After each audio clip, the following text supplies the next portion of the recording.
Well, I'm happy to be on the con team as one who spent 7 months in prison, and I'm an ex-con. But I have to say that that prison experience radically altered my life, my view of my own life and of justice. It was because, or before I went to prison, that I had given my life to Christ and became a serious Christian. But in prison, I saw things which utterly horrified me. I saw people mistreated. I saw the blood on the floor after prison rapes. I saw guards look the other way. I saw sentence discrimination. I saw blacks sentenced for heavier penalties than whites for the same crime. I realized that the prison system was corrupt. And so when I got out of prison, I devoted my life, and I've devoted the last 32 years to taking the gospel to prisoners. I saw the futility of the prison system, but I saw how Christ could transform their lives.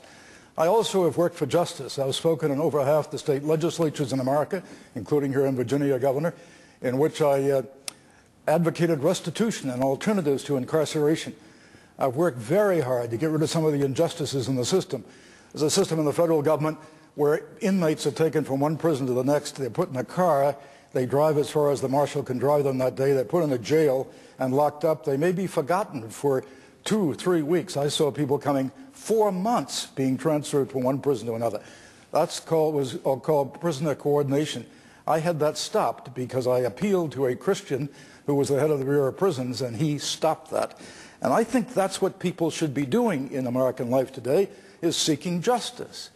Where is the decency and a justice in a society where we say religion can't influence for the betterment of human beings their lives, which is what I've attempted to do over the last 32 years. It's what Christians have done from the beginning.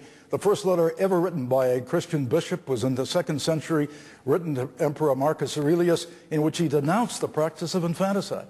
The first campaigns against slavery were launched by Christians. The campaigns for suffrage were launched by Christians. You'll be hearing from Bishop Jackson, my colleague, tonight about William Wilberforce, who conducted that great campaign and said God had called him to bring an end to the slave trade. God should inform us in all of our lives about what is right and just and decent, and it's our obligation to carry that out. Sexual trafficking is an issue that is an offense to everyone today. I went to President Bush and sat in the Oval Office, and I told him what was happening. He hadn't heard it before.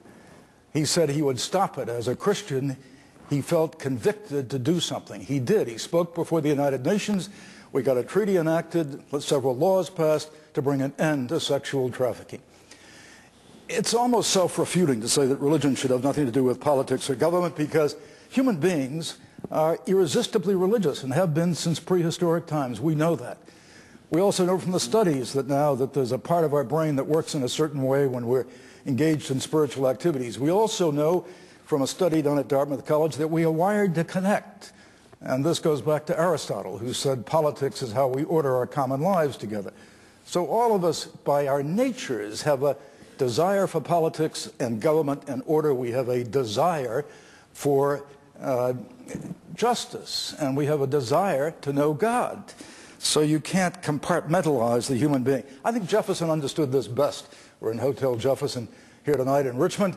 Jefferson said, we hold these truths to be self-evident. That means available to common reason as well as God's revelation, that all men are created equal. They didn't arise out of the primordial soup. They were created and endowed by their creator with certain inalienable rights, among these life, liberty, and the pursuit of happiness. I take that as a mandate. That's the creed of our country, for which I served in the Marines and would have been willing to give my life. I take that as a mandate for a believer to follow his convictions to do justice in society.